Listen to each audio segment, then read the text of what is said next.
ちゃんちゃんちゃんちゃん。いらっしゃいませ。いらっしゃいませ、皆様。今日は年に1回あるかないかの私の飲酒日。言い方よね。飲酒日今日。てか3年に1回あるかないかみたいな飲酒日。マジで、本当に飲まないから私、アルコールというものを。本当に飲まないんだけど、こんなの見つけちゃって、ほろ酔いのアイスティーサワーだって。もうアイスティーはもう私見逃せないから、久々に飲んじゃいましょうかってなったのが、久々に思い出したの。27歳の時にニューヨークに行ってたんだけど、ニューヨークにちょっと1ヶ月ほど行ってたんですけど、私ってちょっと恋愛すると頭がパーンってなっちゃう人間なのね。結構言われるんですよ。なんかその、恋愛しても結構冷静な方だよねみたいな、多分イメージで言うとみたいな、あ、そんなことはノンノンノンノンノンノンでやらせていただいてて、私はもう頭がプーンってなっちゃって、私って行動力が鬼なのね。基本的に行動力鬼なの。その恋愛するともう行動力が恋愛の方にも行っちゃって、とんでもないことをしちゃうの。そんなやばい記憶を思い出しまして、私結構恋愛ではその暴走型をやらせていただいて担当させております。恋愛では暴走型萌子と申します。お酒でもぶち込まねえと話せないぞっつって恥ずかしいから。そう、私あんまりその自分が好きだった人の話とか、その結局お付き合いとかは全然ないんですけど、自分が恋愛した時の話とか全然したことなくて、今までは多分したことないと思うんだけど YouTube で。だからちょっと酒ぶち込んで、はい、やっちゃろうと思って。お酒ってメリットあんのかな。なんか言うよね、お酒って結局さ、少量でも体に良くないらしいよ、やっぱり。ねえ、やめな、そんなみんなさ、楽しんでお酒飲んでんのに。今日はみんなさ、私とキャンパイしましょう。私は今日は、ちょっとカクテルのあるものを作ってみようと思いまして、マン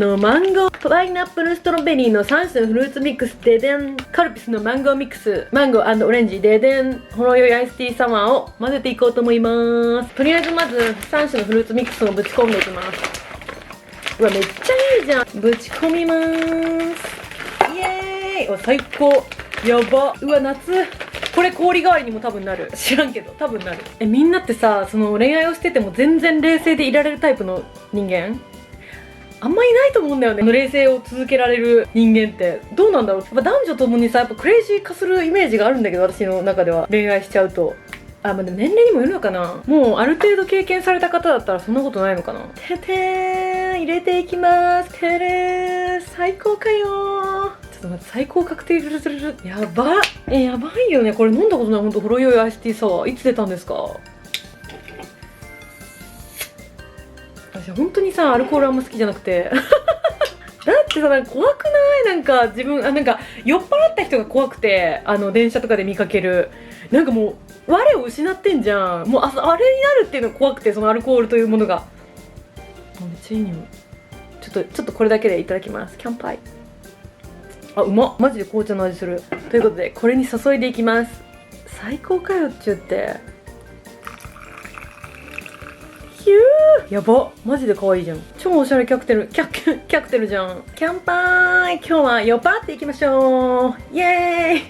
ーイ。さ、なんかさ、全然関係ないんだけど、一番依存度のある危険なものってタバコよりも酒がやばいって言ってた。飲む前に注意喚起していきましょう。いただきます。あ、やば、これ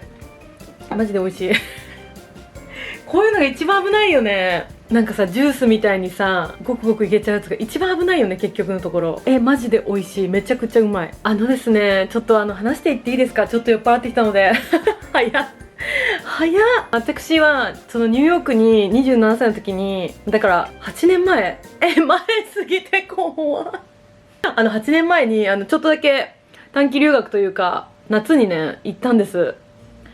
めっちゃ楽しかったの。もうね、ずっとニューヨークはずっと行きたくて、で LA かニューヨークで迷ったんですけど、なんか LA は車が運転できないとちょっと厳しいよみたいな話を聞いて、私車の運転がマジで嫌いなんでニューヨークにしたんです。あとあれブロードウェイも見たかったし、あとアートがすごい好きだったので美術館巡りもしたかったのでニューヨークにしたんですよ。ね、ちょっと酔っ払ってさ、テンション変だったら本当にごめん。私多分、何酔いっていうか、何系になるんですかって言われたら、私はテンションが上がる系なんです。なんていうの、酔う人ってなんていうの、ドランカーわかんない。楽しくなっちゃう系なので、ちょっと本当にうるさかったら本当に音量下げてくださいって感じ。それかミュートにしてって感じ。それでね、どこまで話したっけ。やばいよね。それで、語学留学に最初行ったんです。選んだ学校の初日に同じクラスのメンバーの紹介みたいなのがあって、ロビーみたいなところで6人ぐらいかな、6人ぐらいが1クラスで、レベルに合った、自分のレベルに合った、なんかテストその前に受けてて、英語の。で、そのレベルで、クラスができるみたいな感じだったんですけど、本当に、私結構一目惚れタイプで、いつも、見た瞬間に、あ、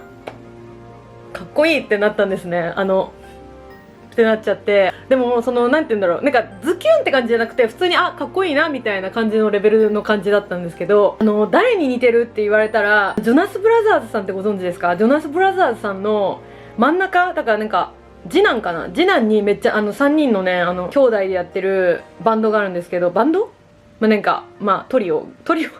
そんな芸人さんみたいな、なんかその3人のアーティストがいるんですけど、真ん中の次男坊さんにめっちゃの雰囲気みたいな感じだなって私は勝手に思ってて、ちょっと実際はちょっとわかんないですけど、みたいな感じで、かっこいいなって思って、でそれからなんでだったっけな、それでそうだ、私が先生と、クラスの先生と休憩時間にお話ししてたの。なんかニューヨークのおすすめの美術館教えてとか、なんかニューヨークってこんなこと気をつけた方がいいよとか、なんかそういうのをいろいろお話ししてたんです、先生と。ただなんか、その子も休憩時間にいて、なんかお話に入ってきて一緒に話すようになって、ちょっとインスタの DM 交換してみたいな。だから初日か2日目とかに宿題の分かんないところがあるから教えてほしいみたいな DM 来て、私はもうなんか全然教えちゃうよみたいな、教えちゃいますけどみたいな感じで、めっちゃ多分これってこういうことだから、この文法だからこうだと思うぜみたいな感じで私は送ったりとかして、そこからやり取りが始まったんです。でそっからもうめっちゃなんていうの、放課後は授業が終わったらもうなんか2人でずっといるようになったの。でもなんかその時はもうなんかフレンドみたいな感じで、We are friends みたいな感じで、なんかなんていうの、めっちゃなんかなんていうんだろう、観光友達みたいな。授業終わったらニューヨークの行きたい美術館めっちゃ巡るみたいなのをすんごいしてて、多分一番最初はグッケンハイム美術館に2人で行ったんですよ。で私はもう超友達を装って、なんかうちら友達だぜみたいな予防線を張ってめっちゃかっこいいなって思ってたけど、はいそうなんです。はい、私ちょっとそういうとこあって、ちょっとなんていうんですか、生きるんですよねえ、もうやだよね、生きっちゃって。なんか私別にめっちゃ好きなわけじゃないしみたいな、そこまでじゃないけど、なんかなんていうの、素直になんかちょっと気になりますみたいな表現ができなくて、なかなかなんかそういうなんかキャワイイやつができなくて、なんか友達だよねみたいな雰囲気で私行っちゃうとこがあって、ちょいと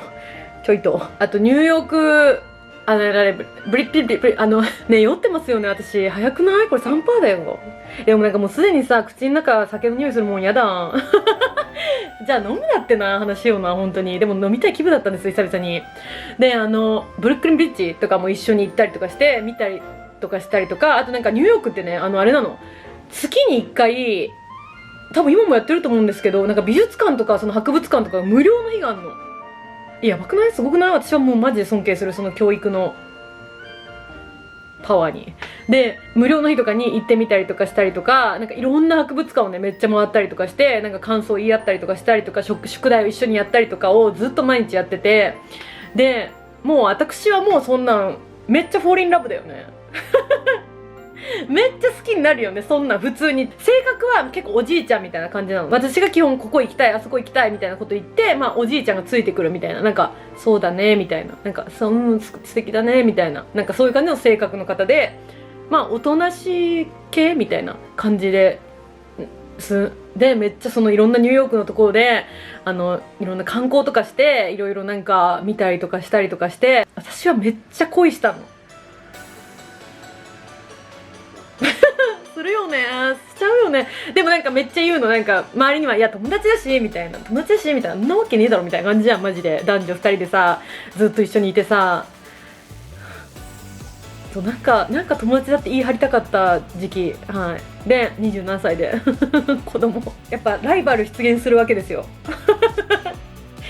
ちなみにその方はスイスの方ですね、国は。はい。でどっちも留学できてるんで、ニューヨークに。スイスってね、ドイツ語とフランス語どっちも喋られる方、基本なんて言うんだろう、第一言語がドイツ語の地域とフランス語の地域があって、みんな大体ドイツ語とフランス語を喋れるみたいな感じで、その子もどっちも喋れてみたいな感じで、たらなんかそのドイツ人の女の子が留学に新しく新メンバーとしてやってきて、もう超可愛いの、本当に可愛いの、綺麗美しいみたいな感じで、でドイツ語どっちも喋れるけど私は英語しか喋れないから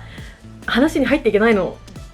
マジで悲しかったあの時で。なんかめっちゃさ、やっぱなんか仲良くなっていくじゃん、やっぱ同じ言語喋れたらさ。私なんかだってその子もさ、そのスイス人の子も、まあ、英語ペラペラっていうほどペラペラでもないから、私とかもそうなんだけど、だからなんかそのやっぱ英語を喋るよりもやっぱドイツ語のストレスの方がやっぱ低めなのね。だからなんかもう全然3人でいたとしても、なんかその男の子は3人で遊ぼうよって言うんだけど、私的にはもうなんか3人で遊びたくねえよって感じなの。なぜならば入れないから、英語でしか喋れないから私で、全然女子もドイツ語で喋るから、2人でドイツ語で「あはは」みたいなの言って、私もうなんかもう泣くんだがみたいな感じだって。私はもう結構リアル家で勝手に一人で泣いてた時もあった気がする、一人でウケるよね。大暴走すぎない？大暴走機関車トーマスだよね。怖いよね、付き合ってもないのにね。ほんで私の大暴走スペシャルが始まるんです、こっからね、本当にさ、私やばいんだよね。ちょっと誰か止めて、この行動力。それで追加しちゃいます、マジで。じゃないと恥ずかしいからマジでこれマジで誰にも話したことないの、本当に。恥ずかしすぎて。ででも地元の友達には実況してたかも嘘じゃねえかよじゃあみたいなしてんじゃねえかよみたいな、リアルタイムで。ほんでなんだっけ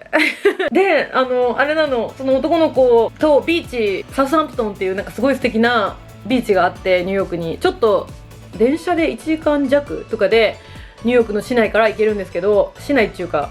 マンハッタンとかから1時間弱で多分それだった気がするんだけど、行って、でサウサンプトンの海がマジで超最高だって。本当に本当にもうあそこなんかもう高級住宅街みたいなところに海があって、めちゃくちゃ綺麗で、そこでなんかめっちゃいろいろずっと話して、千と千尋めっちゃ好きみたいな話とかどんな話って感じなんだけど、でなんか帰りにね、私たちマジで何も調べてなくて、行きは良かったんだけど帰りがなんか電車が2時間に1本とかしかなくて、ってなって、もうサウサンプトンで時間を潰すしかなくなって。でもサウサンプトンなんてさ全部高級だからさ、どこ入ってもレストランとかバカ高なの。だからなんか入れないから駅でずっと2人で座ってお話ししてたみたいな。私はもうあれはもうマジですごい幸せな時間だったんだけど、多分走馬灯に出てくると思う。そうで、私もなんか他の友達とかもいたりとかして、でなんか他の友達とコニーアイランドだったっけな、なんかその遊園地の花火を見に行く予定だってを入れてたんだけど、多分その子のその男の子の最終週だって、その私より先に帰る予定だったから、短めの留学の予定だったから帰る最終週だって。その時になんか DM でなんかよかったら明日授業だと思うけど授業休んでビーチ行かないみたいな、サウサンプトン行かないみたいな、なんか一回さ行ってさすごい楽しかったからさ行かないみたいな感じで言われて、行くってなるじゃんこっちは。で本当に性格悪いんだけど、本当申し訳ないんだけど、友達とのコニーアイランドをちょっと日にちを変えてくださいって言って、授業終わりに行く予定だったんだけどね、コニーアイランドで。なんかもう丸々授業をサボって1日2人でサウサンプトンにまた行ってね、行ったんです。でなんか泣くよね泣かない、私は泣かないね、もう信用ないけどでなんかでもう帰る時になって、お家まで私は見送りに行ったの。お家はね全然違うとこに2人ともホームステイしてるから、お家に見送りに行くねって言って行って、でなんかお見送りして、私はもうバスの中で大号泣私これよくやんの、海外でバスの中で大号泣でもバスの中で一人で大号泣して、だってもう絶対会えないじゃん、もう終わりじゃんそこで。でなんかもうないじゃん、なんかちょっとなんていうの、なんかちょっと告白じゃないけども、なんかちょっと好きだった的な話になった時があって、彼からね。でもないじゃん、てか無理じゃん普通に考えて。私そんなにさそこまでの私夢見がちじゃないのなんていうの、だからじゃあ私はもうスイスに住みますとか海外に行ってもう彼のために行きますみたいなほどの人間ではないの私そうなの、自分の夢は自分の夢でやっぱり行きたいから。で私の大暴走1年、1っていうかもう結構先からやってんだけど、1レベル1、帰る飛行機の空港に彼が着いた時になんか会いたいなみたいなのが来たのよ。だから私じゃあ会いに行きますみたいな感じ怖いよね。空港に会いに行こうと思って。ね、バリ怖くない会いたいなって言われたら、じゃあ会いに行きますみたいな。で、空港まで行こうと、ウーバーに乗って、たらなんか、じゃあ私会いに行きますとは言ってないんだけど、そうしたらなんか、彼から空港の審査するやつ通ったよみたいな、DM 来て、通ったんかいみたいな。会いたいに通っちゃうんかいみたいな。気持ちの話かいみたいな感じで、私会いに行こうとしとったやないかいみたいな感じで。で、ウーバーに、すいません、やっぱちょっと U ターンして戻ってもらっていいですかみたいな。そこまで言ってなかったから、ちょっと10分くらい出ちゃったけど、私の家の近くから。だからなんか、そうなのよ、すぐ大暴走しちゃう私。会いに、行こうとしたことは言ってないんだけど、今も。彼が、ニューヨークからスイスに帰ってからもやりとりをしてて、で、彼が、ずっとね、めっちゃ家族っ子だったから、家族に会ってほしいな、みたいな話を、ずっと、なんか家族の話とかもいろいろ聞いてて、家族とも、なんかフェイスタイムとかで、こんにちはみたいなこと私もやったりとかしてて、ママとかに。だからなんか、お姉さんとかもなんか、写真とか見たりとかして、家族にさ、会わしたいな、みたいな。家族と一緒にさ、旅行とか行けたらいいね、みたいな話してて、家族に会ってほしいな、みたいなこと言ってくれて、そしたら私はもうじゃあ、会いに行きまーす、じゃあ。ね、怖くない？本当に怖くない？じゃあ、会いに行きまーすって言って、私はニューヨークの留学を、後半ちょっと打ち切って、スイスに会いに行ったの。ね、怖くない？スイスの実家まで行きました。で、ご家族もマジで超いい人で、みんないい人なの。もうやばいの。お姉さんとかも、その彼のお姉さんが2人いるんだけど、もうめっちゃいい人。お兄さんもいるんだけど、お兄さんもマジでいい人で、なんかもうみんなマジでウェルカムで、本当になんかもういろんなこと聞いてくれて、私もいろんな話して、猫も超可愛くて、でも本当になんかいろんなところを案内してくれて、スイスのベルンっていう街なんですけど、なんていうんだろう。首都とかじゃなくて、なんていうんだろう。なんか、上品な街みたいな感じで、なんかすごい素敵な街だって、なんかお城みたいな。なんか中世ヨーロッパみたいな。ちょっとよくわかんないんだけど。でも超さ、大暴走じゃん。やばくない？先生とかもびっくりしてたもん。みたいな。スイス行くのみたいな。切り上げんのみたいな。待ってみたいな。だってもうちょっと残ってるよみたいな。切り上げますって言って、で、なんか、なぜかその前にちょっとギリシャも挟んで、私が行きたかっただけね。で、その後にスイス行って、で、なんか、追いかけて、で、ご家族に挨拶をして、で、その次の年の冬に一緒にニューヨークにまた行ったんですよ、冬に。二人で。で、ちょっと、それは観光で行って、で、じゃあ次は日本に来るね、僕がって言った時に、コロナ禍になっちゃって、入っちゃって、そっからなかなか会えなくてっていう感じなんですね。はい。私の大暴走スペシャルどうでしたか？